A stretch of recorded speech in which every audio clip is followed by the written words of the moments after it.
Alright guys, welcome back to Formula 1 news and congratulations to Max Verstappen, your 2024 F1 World Champion. But lots of drama up and down the grid today, especially at Ferrari and Mercedes. Both Leclerc and Hamilton and even Russell suffering with multiple issues they didn't expect coming into the Grand Prix. Big frustrations for those guys at the race pace was nowhere near what they were expecting, and Verstappen's victory margin was basically double what it was this time last year. Very much interested in your thoughts in the comments below. Hit the like button if you enjoy, subscribe if you're new as always. And before the Grand Prix begins, when you see Adrian Newey running around having a look at the cars, you know that it's basically over. And, it's so over. Now, I will say, the PR department of Red Bull is working even harder than, Max Verstappen's engine today, because Christian Horner and Jerry, of course, are here in the paddock today. Like, they're doing everything they can do right now. We know that it's a big mess at the moment behind the scenes there at Red Bull. And even Mohammed bin Sulayem of the FIA made this statement yesterday. It's damaging the sport. This is damaging on a human level. But the FIA say they're not going to investigate this because it has not received a formal complaint itself, which is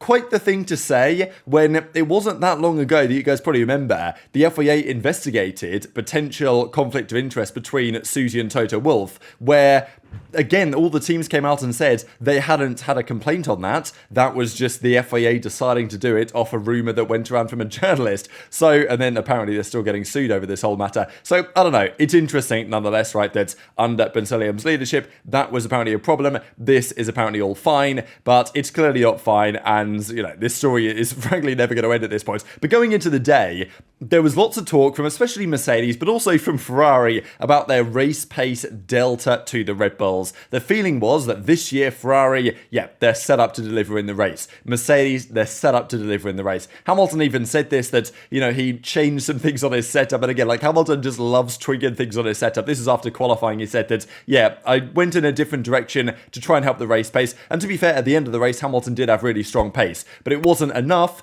because of where he started out of position, right? I think if Hamilton could have taken it back, he probably would have said, you know what, probably the couple of tenths that he sacrificed in qualifying by this setup change that he did probably cost him more places than he expected to in qualifying. Russell was P3, he was P9. So the delta that might have given him in the race over Russell, which maybe it did to some degree, just wasn't enough to make up the difference in the ends. So, so it's hopefully the right one for the race. But again, it's like if you're Hamilton and if you're Alonso, if you're anyone on the grid, the championship's over. Alonso said it last weekend, that everybody knows that it's a fight for second in this year's championship, right? So, it's frustrating. At least for Hamilton's side, I think that, the drivers have been more confident and optimistic this year because the car isn't an absolute dog to drive. At least it's drivable, right? And that's what Hamilton said yesterday. The car's fantastic. Big improvement on the last couple of years. And obviously, George is only 3/10 off Max. But this is the issue. 3/10 off Max in qualifying, that means a different story when you get to the Grand Prix. So these were the quali comparisons. And after qualifying yesterday, my feeling was, okay, well, let's see. Maybe we'll actually have something competitive on our hands, because Red Bull improved, Verstappen improved half a second this year to last year. So the RB20, half a second faster than last year's Red Bull in qualifying trim.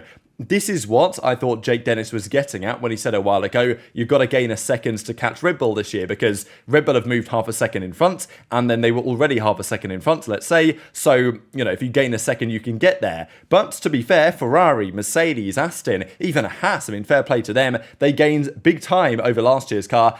Again, the less said about Alpine here, probably the better. And McLaren were tractor, basically, last year's Bahrain. This year, non-tractor. So, good progress on them. But the question was always going to be, when the race begins, how does it look? Because, Hamilton and, even Ferrari can talk about the fact that, this year they're really focusing on race pace and, quali doesn't matter so much. Red Bull have been doing this for the last couple of years. The setups that Red Bull go into the qualifying sessions with are race setups, and they just see where they go in qualifying because they know they've got so much pace. So, Red Bull never do quali setups, and it's not really been a thing for the last couple of years that they'll bother because they know they've got such a race pace advantage. It doesn't really matter. If someone's on pole, great, they can get a grand slam, which of course is exactly what happened today. Now, Ferrari though started off the day as follows, and before the race began, Ferrari, as a precautionary measure, changed the left-hand side front brake duct exit deflector on the car of Charles Leclerc. Now, you guys remember last year that his car blew up and the energy source failed, and they said, yep, that was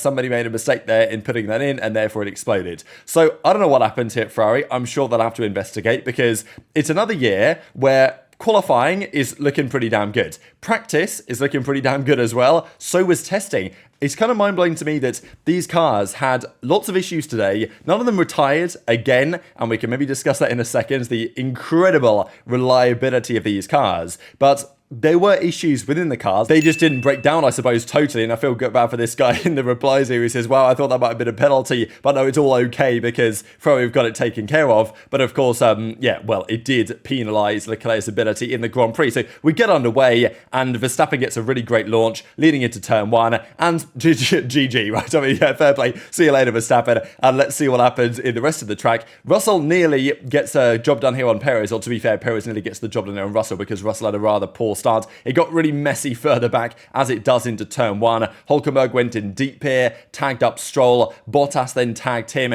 And it was funny, right? Because Bottas had like a 52-second pit stop at one point, and they still didn't change his front wing. So he still had this front wing end plate hanging off pretty much the entire race. This is what happened further back. And again, it's turn 1 type stuff that happens here. Hulkenberg went in a bit deep, tags Stroll rounds. Bottas then tags him.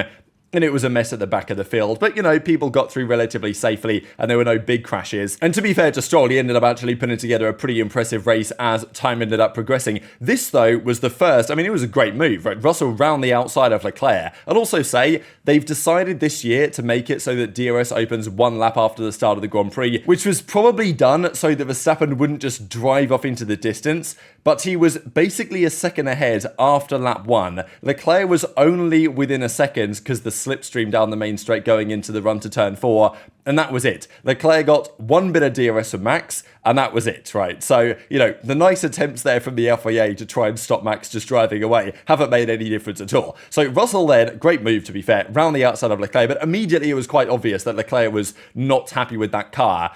And Sainz deserves credit today for delivering a very solid drive, gets drive with it, and put some good moves on Leclerc. But Leclerc's car was clearly broken, and he was talking about it so many times, especially when they changed this front left deflector, duct, whatever, and the car is a shambles on the front left. Like, that can't be a coincidence. This was on lap 4, by the way. And as soon as I saw this, I was like, I might just well turn this off. Like, we know what's going to happen. I can already hear the Dutch national anthem playing in the background.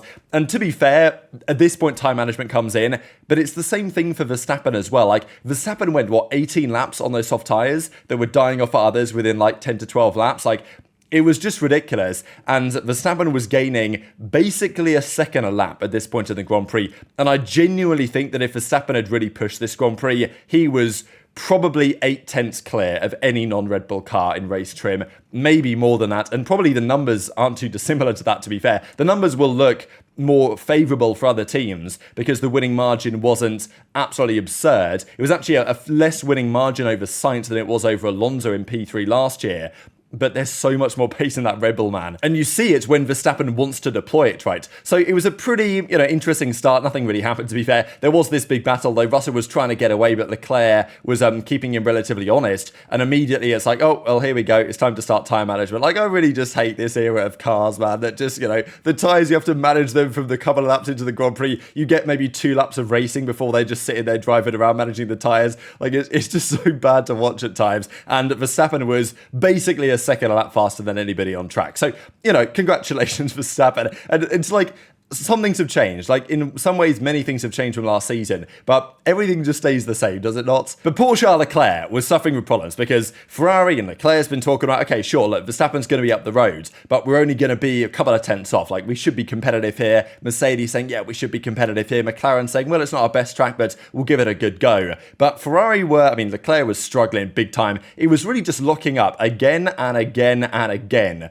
going into turn 10. Even Russell had said in the qualifying kind of post interviews, press conference, whatever, that Verstappen probably will have half a second advantage. And Verstappen says, no, I think that's, probably it's not going to be that much. It was probably more, to be perfectly honest, tracking early on at 0.8 of a second as it was. Then Logan Sargeant goes off the track. And it's pretty funny in a way that most teams had some sort of problems today with their car. Sure, they all survived the race, but most of them had some sort of problems somewhere or another. The Red Bull, the only thing they had was like Perez's radio wasn't loud enough. I think that was about it. So Logan Sargeant locks up big time, goes off the the track here. They actually said, Williams, this was a steering wheel problem, which also was affecting Alex Albon as well. So I don't know what's going on exactly with their steering wheel here, but they've got a new one for this season, if you guys didn't know. This is a funny screenshot. I think this is from Albon's car, actually, that told him the car was too hot, and it was super bright in his eyes. He couldn't change the settings right, so maybe they just need to go back to the old version, because they changed their steering wheel. I don't know why they did, because it seemed perfectly functional before, although it was somewhat unorthodox. So Leclerc, his tyres were cooked. His front left tyre was cooked,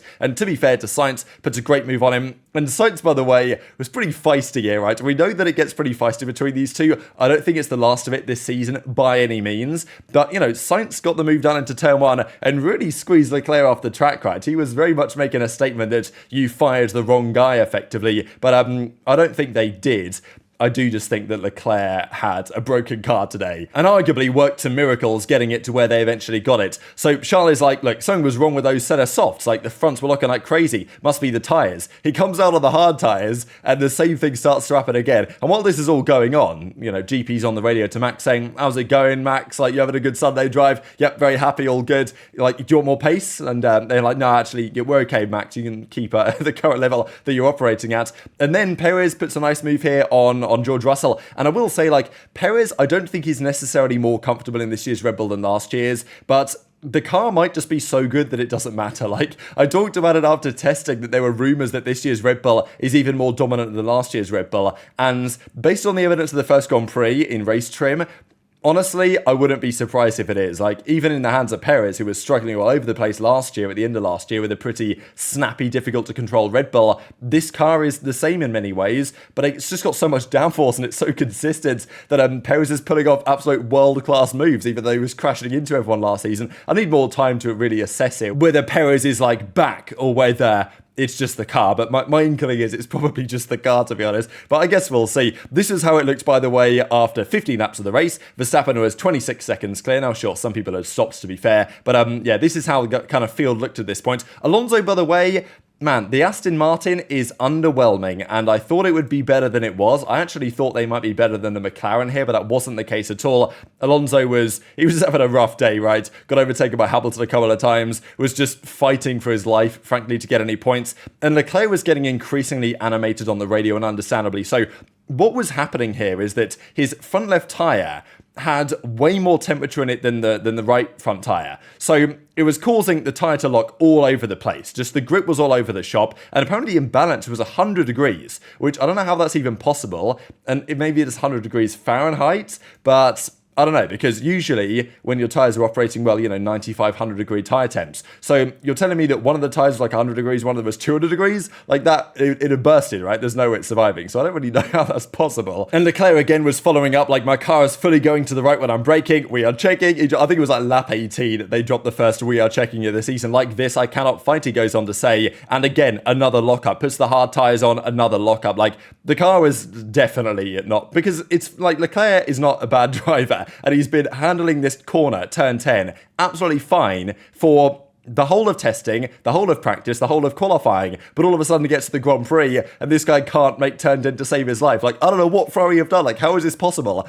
that both Ferrari and Mercedes had so many problems today that haven't been detected the whole time? Here he is again, locking up into turn 1. This time it's the front right, to be fair. But this is when Sainz eventually gets a nice move done here on George Russell. And then it was the turn for Mercedes to have so many issues. So I don't know what caused this. And again, Hamilton's not an idiot, right? If he'd actually just drained his battery down to 0, he should have known. So either the car and the hybrid system was broken, or there was something in the feedback mechanism from his car that wasn't giving him the info he needed, because Hamilton clearly wasn't really aware that he was draining the energy of the hybrid way more than expected, because he was then saying to Bono, like, hey, I've got 1% battery, I've got no power in this hybrid unit, like, what's going on? And Bono was like, oh, maybe we've got an issue here, and then Ted Kravitz said that maybe it was actually just Hamilton ran the power unit down or the battery down. But then there were people saying that just in general, the Mercedes hybrid side, the electrical part, just wasn't doing a good job at all, wasn't retaining much battery, wasn't gaining it back at all, and yeah, just a massive struggle today. So, you know, Bono was like, look, we're trying to get this battery pack back up because we're just losing it in straight line speed right now. How can I get this thing to charge more, he says. And even Martin Brundle was on comms talking about how the hybrid power unit's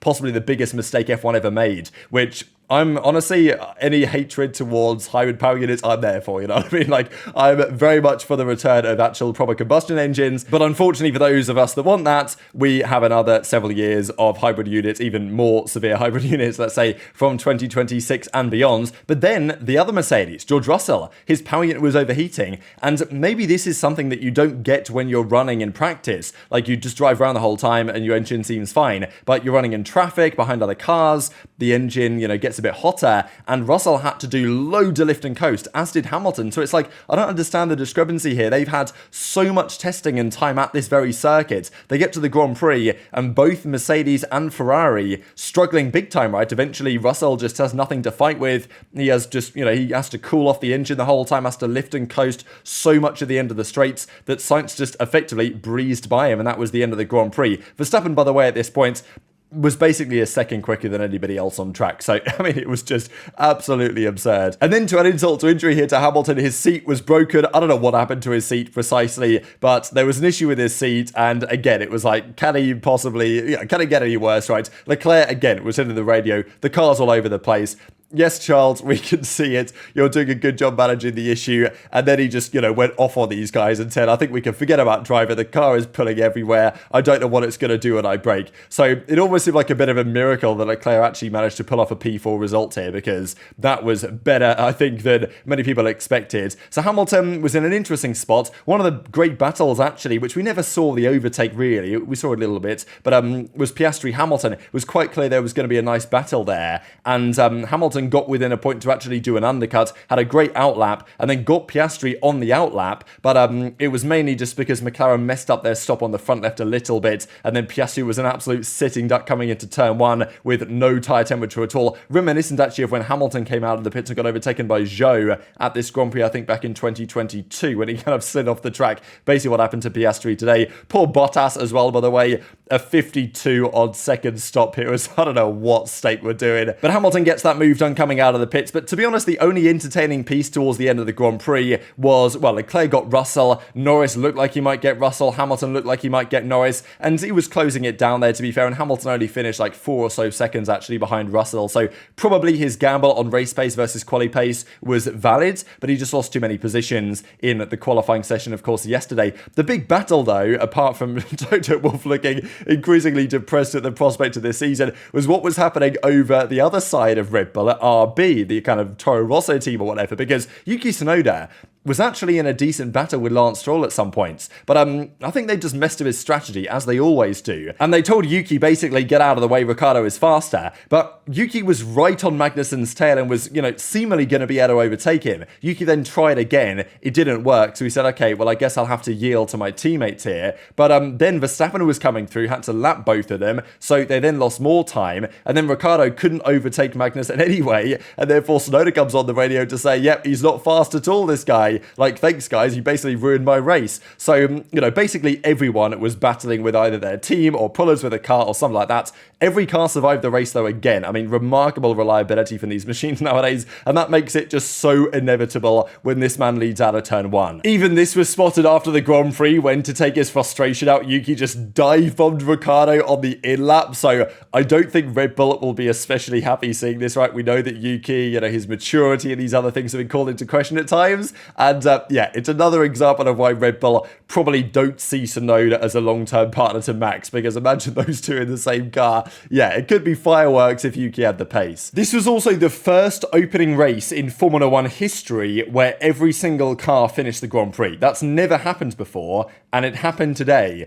And as a result, it was pretty much 2x2 all the way home. Kind of difficult to say what's faster between the Mercedes and the McLaren, so they kind of finished muddled up here. But, we had Alonso Stroll in the Astons. Of course, we had the 2 Red Bulls, we had the 2 Ferraris, and then it was a bit of a mess further back than that. Magnussen, and fair play to Zhou actually as well in P11 here. Poor Sargent, and, obviously locked up, had a bad race. The Alpines actually didn't finish completely last, but they were, of course, entirely anonymous for basically the entire Grand Prix. And, yeah, Max Verstappen, another Grand Slam. To be honest with you, Max Verstappen might not go for 24 race wins this season. He might go for 24 Grand Slams this season, which is pole, fastest lap, lead every lap. Because he's had a lot now. he's surely going to smash the record out of the park for, how many of these he actually has. 8 wins in a row, by the way. Like, he ain't far off breaking his own record again. I mean, we are talking some serious level domination this season. And I think a big reality check today for lots of teams, but also for many that were like, I saw people over the last few days hyping up this season,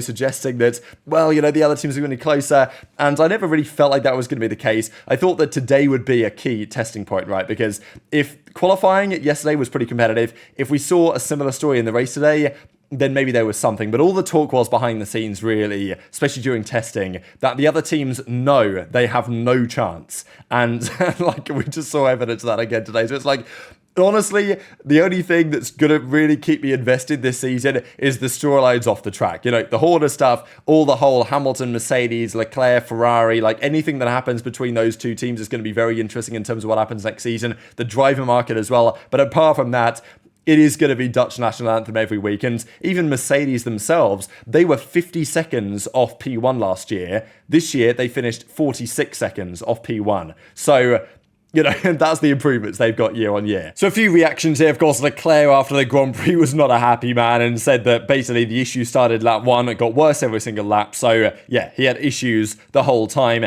Hamilton as well and Toto Wolff gave their thoughts. Toto says, lots of learnings. We don't understand why the pace wasn't there. The data will hopefully give us more of a clue. Given the issues, I think this is where we are behind Ferrari and, of course, the Red Bull. So this is the issue that Toto and Mercedes and Ferrari have to deal with, is the fact that they just don't understand why they didn't have the pace. They were way off Red Bull anyway, and Red Bull have way more in the tank anyway, I would probably say. And Hamilton's like, look, I feel great. And to be fair, I think his mindset, Hamilton, going into the Grand Prix was pretty positive. He was joking around with Lawrence Barretto before the Grand Prix as well. Physically, I feel great. Winter training worked. Probably a bit of disappointment, though, within the team. Haven't seen everyone. But I think they thought they'd be more competitive. And in addition to that, they had loads of problems that they were suffering with today. And as he says, plenty of areas where we can improve further back from the Red Bulls than we thought we would be. So, not a great start to the season. He did manage to come up with one positive, though, and says, well, actually, to be fair, the car was reliable. But I feel like every driver and almost every team has recognized that this year, it's unfortunate as it is, it's not about fighting for the championship. They're honestly just fighting for a race win. If Hamilton gets a race win this year, that'd be a success compared to the aspirations of where the team should be. But that is just the current state of Formula One. So very much intrigued to your thoughts in the comment section below. Hit the like button if you enjoyed. Subscribe if you're new. Take care. And I'll see you next time.